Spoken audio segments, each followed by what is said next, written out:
Saudara yang dikasihi Tuhan, kita akan mendengarkan firman Tuhan malam hari ini, tapi sebelum itu mari berdoa. Ya Tuhan, kami terus memerlukan kebenaran firman-Mu yang akan mengarahkan dan memimpin kami untuk kami boleh hidup sesuai dengan kebenaran-Mu dan kami mampu untuk menang atas setiap hal yang tidak benar di atas dunia ini. Karena itu berbicaralah kepada setiap kami. Kiranya Kau akan memberikan kami telinga seorang murid, hati seorang hamba yang bersedia untuk dibentuk dengan kebenaran firman-Mu. Di dalam nama Tuhan Yesus kami berdoa. Amin. Saudara-saudara, kita akan membaca satu ayat dari Amsal 21 ayat 4. Demikian firman Tuhan. Mata yang congkak dan hati yang sombong yang menjadi pelita orang fasik adalah dosa. Ada kisah menarik dari masa muda Susan Buffett.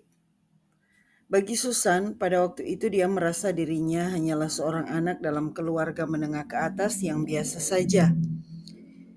Dia tidak tahu bahwa ayahnya, Warren Buffett, adalah orang yang sangat berpengaruh ketika Susan masih berusia 3 tahun.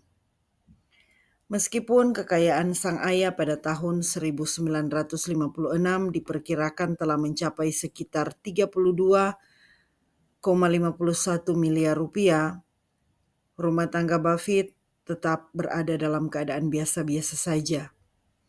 Kebiasaan Buffett dalam menjalani hidup yang sederhana membuat putrinya tersebut tidak mengetahui seberapa besar kekayaan ayahnya.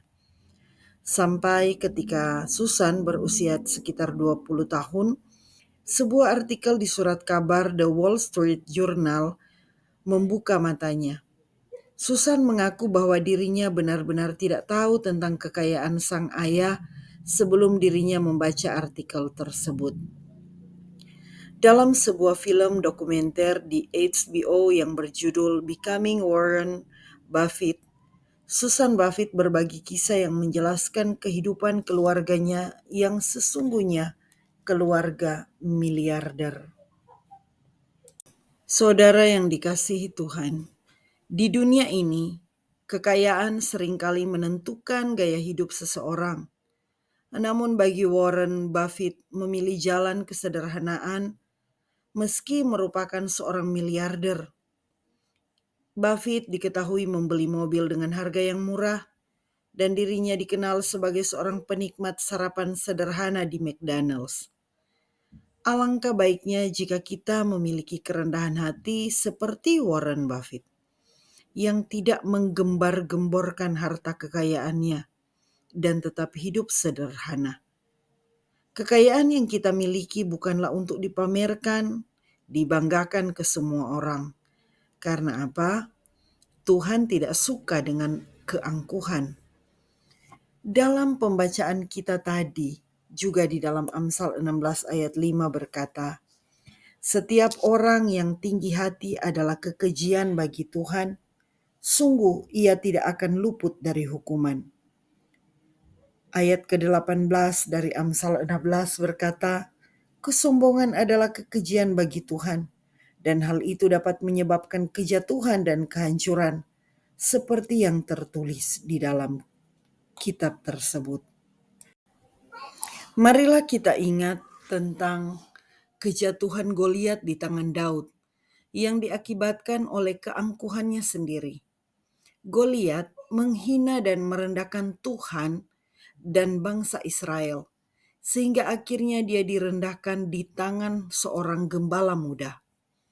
Hal yang sama terjadi pula kepada Raja Nebukadnezar, yang direndahkan Tuhan dengan dahsyatnya karena kesombongan hatinya. Nebukadnezar merasa hebat karena menguasai dunia dan karena kekayaannya.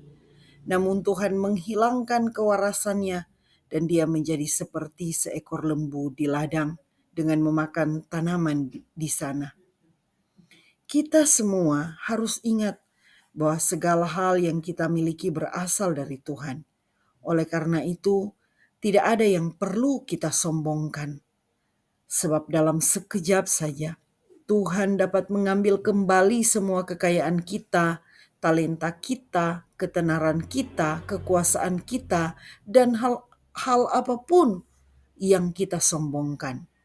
Karena itu, marilah belajar hidup dalam kerendahan hati dan tidak menyombongkan apapun yang kita punya.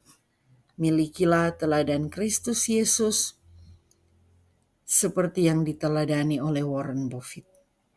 Tuhan memberkati kita semua. Amin. Mari berdoa. Tuhan, kami bersyukur kami terus diingatkan dengan kebenaran firman-Mu. Karena itu kiranya Roh Kudus-Mu akan memampukan kami, agar kami meneladani hidup Warren Buffett. Dan itu memang yang diajarkan Tuhan di dalam kebenaran firman, supaya kami selalu rendah hati. Karena tidak ada sesuatu apapun yang dapat disombongkan dari hidup kami. Sepenuhnya kehidupan kami hanya bergantung pada kemurahan Tuhan.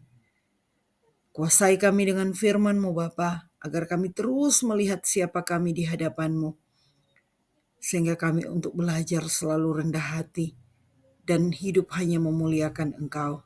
Berkati seluruh kehidupan umat Tuhan di atas dunia ini, agar kami boleh hidup terus memuliakan Engkau. Berkati semua bangsa yang ada di atas bumi ini. Berikan keamanan, kedamaian, perlindungan Tuhan atas kami, dan kami menyerahkan seluruh doa dan permohonan kami hanya di dalam nama Tuhan Yesus Kristus, satu-satunya Tuhan dan Juru Selamat kehidupan kami. Amin.